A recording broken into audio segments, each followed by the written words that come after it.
Good evening, everybody. Good evening. Welcome today to one of the final chapters in our book, The Law of the Expansion. I'm your host for today's video, Minister Gilbert. As you can see, we're finishing up 15 invaluable laws of growth, and today's chapter will be called The Law of Expansion. And for those who are following in the book, we're on page 226. And for time's sake, I'm going to go ahead and keep going. So, growth always increase your capacity. You know, we live in a world where everybody want to have more money, have a bigger ministry, they want to see more tangible things of growth. And we're going to talk about today what helps you to expand. So let's go ahead and get into the book. One of the things, I'm going to point out a few things we're going to go to is, how do you push towards your potential and keep increasing your capacity? A lot of people think it's done externally. But in the book, John Maxwell talks about it in this particular area of growth. Most of it is done here, dealing with the thinking. And it says on page 227, it says, most experts believe people typically use only 10% of their potential. And he says, so how do we tap into the unused 90%? The answer is found in changing how we think and what we do. Changing how you think and what you do. One of the first things the book talks about is stop thinking more work and stop thinking what works. Have you ever heard the term think smarter, not harder? I'm going to say it again. Have you ever had the term think smarter, not harder? The biggest problem, and I don't have time to do everything in the book, is that we have to deal with this. We as people put limitations on things that we can and we cannot do. And so one of the biggest issues we have with only using 10% of our potential is the other 90%, most of the time we don't even try. Most people never would really try to fulfill their full potential in life because of the limitations and barriers they put on themselves and on the barriers they let other people put on them. So let's keep going. It says, how many people could have accomplished much in life but failed to try because they doubted and answered no to the question, I can? Page 229, the top little book, it says, the most common reason people don't overcome the odds is that they don't challenge themselves enough. How many people here like competition? How many people in here like competition? See, the issue is the biggest person you're going to compete with is your mind. I'm going to say it again. Not the devil, not another person. It's your mind. The most common reason people don't overcome the odds is that they don't challenge themselves enough. It says they don't test their limits. They don't push to their capacity. How can I assume there is a way? You just need to find it. It's kind of like lifting weights. You cannot get stronger without pushing yourself to see what can and you cannot do. And you don't know how strong you can get until you keep adding more and more and more weight. For somebody that's listening to this video, you don't know what you can do because you've never pushed yourself to the limits to see what you can do. Because a lot of times there's deeper limits we can go in God. There's deeper limits we can go in business. There's deeper limits we can go in our personal life. There's deeper limits we can go in our finances, but we never try. Push yourself. Maybe write that book. Maybe start that business. Maybe spend more time with God and see what doors He opened up for you. And some of us, we don't even ask or even pursue to see if we're going to get a yes or a no. And if you don't try, this is something I've learned from a very wise person. And he said, I promise you, if you never try, the answer is always no.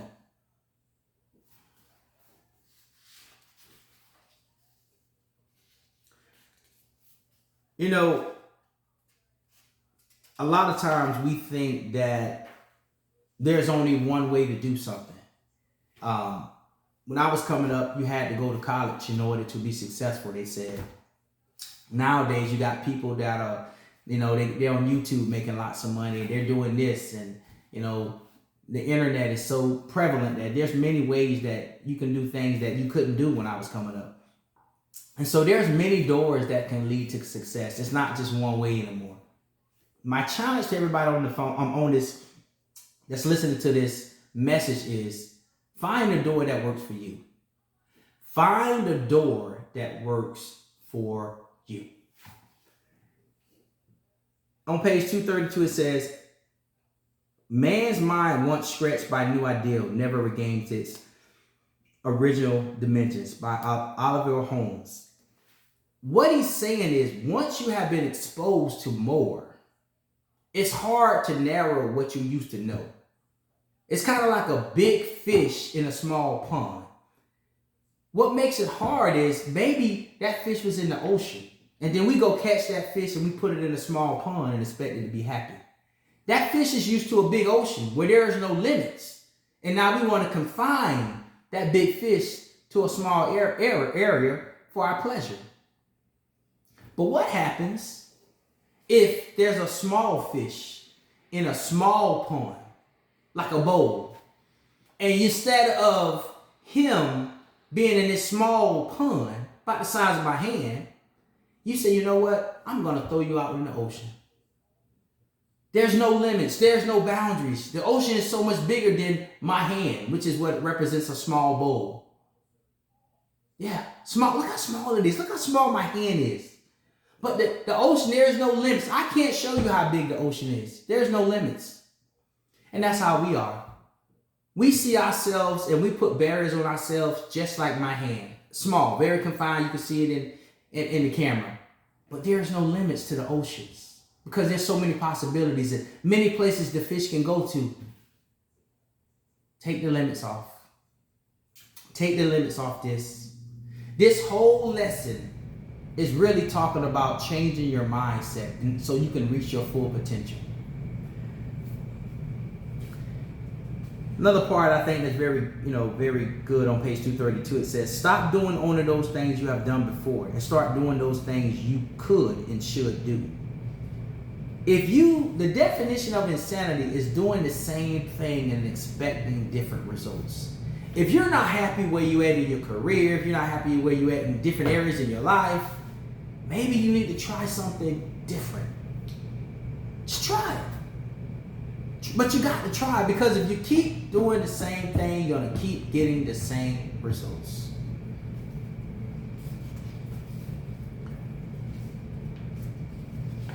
You know, I have small kids. And one of the problems and issues with having small kids is teaching them, when they play sports and things like that, is, number one, sportsmanship. Number two is, I call them participation trophies. I hate them. And one of the things, they actually addressed this in the book on page 235, is that we live in a culture that awards trophies to people for simply showing up, regardless of their contribution. The way it works for small kids like I have, my son, he just turned 8. If you sign him up for, let's say, basketball, regardless of whether his team is a good team or a bad team, because you pay your money, they all get a certificate saying, hey, your son contributed. And the problem I had with that is he didn't accomplish nothing. I just paid my money. And that sometimes is not a good thing, because I want him to actually contribute to their success. Now you might say, well, that's a child's team. What does that got to do with that? Even if my son never plays a game, he gets the trophy. He gets a certificate. Even if he never does anything, he gets a certificate. Long as I pay my money, he's going to get a certificate. If he never goes to practice, if he never goes to a game, he never's done. Now, if he contributed in practice, if he contributed in a game, I can understand. But that's how some of us are. That's what the book is talking about. We live in a culture that awards trophy to people for simply showing up, for having your name on the roster. And John Maxwell says in his book, it says, we live in a culture that awards trophy to people for simply showing up, regardless of their contribution. Because of that, many people think they are doing well if they just do what is expected of them. I don't believe that helps people reach their potential or expands their capacity. To do that, a person has to do more. I've said what John Maxwell said for many years, and many people have gotten offended because it's the truth. I don't expect you to commend me for doing what I'm supposed to do for my children. If I go and feed my children, that's what I'm supposed to do. I don't expect any extra rewards for that. That's what I'm supposed to do. And that's what people don't realize. In order for you to grow and reach your full potential, you got to do more than what's, I guess, expected. You got to do more. Let me put it to you this way. A CEO, CFO, a head of a company is expected to do more than somebody who's new to the company and they're low on the food chain. We have higher expectations for people in authority that are over people than the people who are not over people. More is expected. More is expected. That's what's in the job description is what I'm trying to say.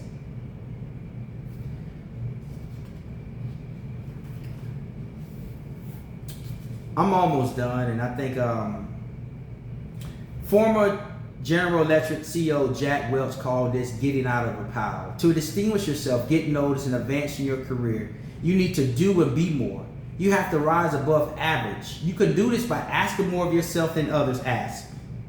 Expect more of yourself than others expect. Believe in yourself more than others believe. And doing more than others think you should have do. Giving up more than others think you should give. And helping more than others think you should help.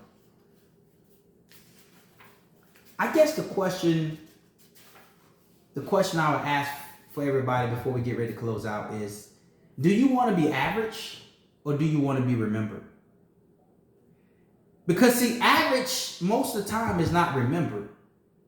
And average most of the time don't make the impact as people who reach their full capacity. And that's the question in all areas of our lives. Should we want to make impact and be remembered and reach our full potential? I'll read this last part, then we're done. And it says, page 236, I believe advancing comfortably in the direction of one's dream means doing what is important every day. To do what's not important every day does nothing for you. If you merely use up your time to do the right thing only occasionally, does not lead to consistent growth and expansion of your life. Doing the right thing and being consistent. I go back to lifting weights. I go to the gym probably 3 times a week. When I have time, sometimes 4 times. But people who see the best results in the gym are the ones who consistently go. You have to be consistent and you have to do the right things with your body and with the weights in order to see results. And I believe that affects every area of your life. And the more resistance you get, the stronger and the faster you get in lifting weights. And it's the same thing in anything else. You have to push yourself to go to the next level. So I wanted to thank y'all, everybody, for the lesson. Thank you for being a part of this class. And I look forward to seeing everybody on Sunday for graduation. God bless. Y'all have a great day. Thank you.